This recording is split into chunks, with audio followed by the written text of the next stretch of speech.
पिता की friend request. पापा ने सोशल मीडिया अकाउंट पर कुछ ऐसा पोस्ट किया कि बेटे की आंखें नम हो गईं। जय नारायण जी जो रिटायर्ड हो गए थे और कुछ सालों पहले उनकी पत्नी का बीमारी के चलते निधन हो गया था। घर में वो और उनका बेटा मुरली रहता था। मुरली एक अच्छी कंपनी में जॉब करता था। जय नारायण जी अपने आप को बहुत अकेला महसूस करते थे। उनकी ये अकेलेपन की फीलिंग यूं ही नहीं थी। वो दिन भर घर में अकेले रहते थे और जब शाम को बेटा काम से वापस लौटता तब लैपटॉप और मोबाइल में लगा रहता। जय नारायण जी उससे बात करने के लिए, अपना मन हल्का करने के लिए तरस जाते। ऐसा काफ़ी लंबे समय तक चलता रहा। जय नारायण जी ने सोचा कि अब उन्हें ही कुछ करना पड़ेगा। उनके पास एक सिंपल कीपैड वाला फ़ोन था, इसलिए उन्होंने अब एक नया एंड्रॉयड फ़ोन ले लिया। इस फ़ोन में उन्होंने अब सोशल मीडिया का यूज़ कैसे करना है वह सीखना शुरू कर दिया। शाम को जब उनका बेटा काम से घर आया तो उन्होंने उससे कहा, बेटा मुझे ज़रा सोशल मीडिया कैसे इस्तेमाल करते हैं सिखा दोगे? मुरली उस रोज़ थोड़ा चिढ़ा हुआ नज़र आ रहा था। उसने अपने बाप को कहा कि मैं यहाँ इतना थक हार कर काम से लौटा हूँ और आपको कुछ नया सीखना है। मेरे बारे में नहीं सोचते कि थोड़ा आराम करने दो। जब नारायण जी अपने बेटे की बातें सुनते रहे, कुछ ना बोल पाए। उन्हें अंदर से बहुत बुरा लग रहा था, लेकिन वह अपने आंसू रोके हुए थे।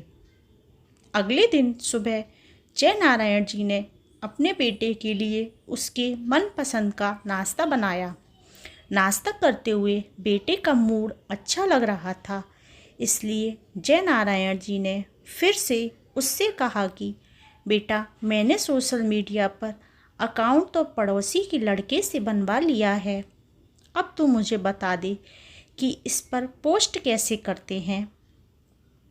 अपने बाप की बातें सुनकर इस बार मुरली जोर जोर से हंसने लगा और कहने लगा, क्या पापा आप भी इस उम्र में कहाँ सोशल मीडिया के चक्कर में पड़ रहे हो? आप धार्मिक किताबें पढ़ो, भगवान का नाम लो। इतना कहकर अपना नाश्ता ख़त्म करके मुरली अपने काम के लिए निकल गया। जय नारायण ने उसके बाद भी एक दो बार अपने बेटे से सोशल मीडिया सिखाने के लिए कहा, लेकिन उसने अपने बाप की बात पर ध्यान नहीं दिया। एक दिन रात को मुरली पानी पीने के लिए उठा तो उसने देखा कि उसके पापा की कमरे की लाइट चालू है। उसे थोड़ी चिंता हुई, इसलिए उसने खिड़की से झांक कर देखा तो उसके पापा मोबाइल पर सोशल मीडिया पर कुछ पोस्ट कर रहे थे। वह वहाँ से अपने रूम में चला गया और सो गया। मुरली सवेरे नींद से जागा और जब उसने अपना सोशल मीडिया चेक किया तो वहाँ पर उसके पापा की फ्रेंड रिक्वेस्ट आई थी। फ्रेंड रिक्वेस्ट एक्सेप्ट करने के बाद जब मुरली ने अपने पापा का अकाउंट चेक किया तो उसमें सबसे पहली पोस्ट जो थी उसमें उसके बचपन की फ़ोटो डली हुई थी और लिखा हुआ था, हैप्पी बर्थडे बेटा। मुरली को अब रियलाइज़ हुआ कि क्यों उसके पापा सोशल मीडिया सीखने के लिए इतने पीछे पड़े हुए थे और क्यों यह काम उनके लिए इतना ज़्यादा इम्पोर्टेंट था। उसकी आंखें नम हो गईं। वो सीधा अपने पापा के कमरे में गया और उनके गले लगकर उनसे माफ़ी मांगने लगा। दोस्तों, हम उन चीज़ों को ज़्यादा महत्व देते हैं जो कीमती हैं, लेकिन अमूल्य चीज़ों को अनदेखा कर देते हैं। माँ बाप और बाकी रिश्ते, इनको कोई भी कितनी भी कीमत देकर नहीं खरीद सकता, इसलिए इनकी वैल्यू करना शुरू करो। कैसी लगी आपको कहानी कमेंट में ज़रूर बताइएगा। हमारे चैनल को लाइक शेयर सब्सक्राइब ज़रूर कीजिएगा। Thank you.